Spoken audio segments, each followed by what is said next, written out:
మనుగడ కోటి అలలుగా పొంగు వరదల వేగాన పడిలేచు అలలకు తీపి కలలకు లేని అలసట నీకేలా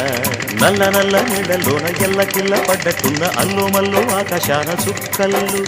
అమ్మాయంటే జాబిల్లమ్మ అబ్బాయంటే సూర్యుడమ్మ ఇంటి దీపాల వాలంట దిక్కులు ఎవరికి వారే యమునకు నీరే రేవు నీరు నావదంట నావతోడు రేవుదంట పంచుకుంటే గోరువంక వాలగానే గోపురానికి స్వరాల గణగణ గంటలే మోగనేలా గోపబాలుడొచ్చినాక గోకులానికి పెదాల కిలకిలా పువ్వులే పుట్టలేదా